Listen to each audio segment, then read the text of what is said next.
E olha, de 5 em 5 anos, a FAO, um braço da ONU para alimentação e agricultura, faz um mapeamento sobre segurança alimentar no mundo. A própria ONU definiu objetivos para os países, estabelecendo a sustentabilidade como eixo do desenvolvimento. O combate à fome é um desses desafios. No capítulo de hoje, a série sobre sustentabilidade trata a respeito de um assunto que é caro para a humanidade e leva 815 milhões de pessoas no mundo a sofrer a insegurança alimentar. São Paulo é o município que mais gera renda no Brasil. São mais de 650 bilhões de reais por ano, segundo os dados mais atuais do IBGE. Mesmo assim, a cidade não está livre de um problema grave relacionado à pobreza que afeta um dos direitos mais básicos de todo ser humano, a fome. A fome, né, o conceito de fome é um conceito que te coloca numa situação que alguém que não consegue ter acesso a alimento, né? Esse não acesso a alimento, ele está diretamente ligado a situações de extrema pobreza. Hoje em São Paulo, né, no Brasil, mas em São Paulo, a gente tem situações de desigualdade. A ONU adotou como meta erradicar a fome no mundo até 2030. Ela vem diminuindo na América do Sul, mas ainda está longe de acabar. Em 2000, 12,2% da população passava fome.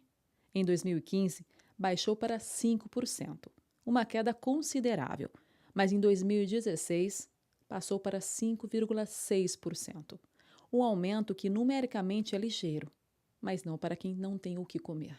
Essa situação de fome e de não acesso ao alimento, na sua qualidade e na sua quantidade adequadas, ele está justamente naquelas populações que têm distritos que têm menor IDH, distritos que têm uma alta taxa de mortalidade infantil. A insegurança alimentar tem a ver com a sustentabilidade.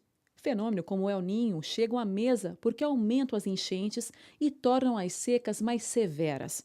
Menos comida é plantada, mais comida é perdida.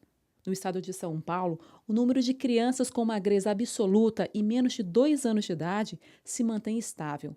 50 mil famílias na cidade de São Paulo vivem em situação de risco de desnutrição.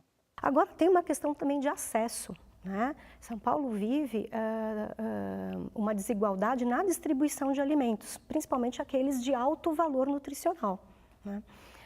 Como, por exemplo, os alimentos in natura. Nós hoje temos verdadeiros desertos alimentares. Você tem, muitas vezes, a pessoa com renda na periferia, mas você não tem a oferta desse alimento de boa qualidade. Então, eu diria que é um misto de um acesso econômico e físico desse alimento. 27,2% das mulheres em idade reprodutiva estão anêmicas. A obesidade é uma maneira de medir o quanto o alimento saudável se afasta da boa mesa. Em 2008, o Brasil tinha 15,3% de obesos. 6 anos depois, 20,8%. São 30 milhões de brasileiros que comem mal. A gente tem um baixo consumo de folhosas, por exemplo, né, que são alimentos que são derivados dessas hortas comunitárias, né? Se eu não trabalhar a cultura alimentar, se eu não trabalhar a discussão do quanto aquele alimento ele é adequado e protetivo àquela criança, eu posso ter muitas hortas, né? Mas efetivamente tem que fazer um sentido para a população e para a sociedade. Nós hoje temos verdadeiros desertos alimentares.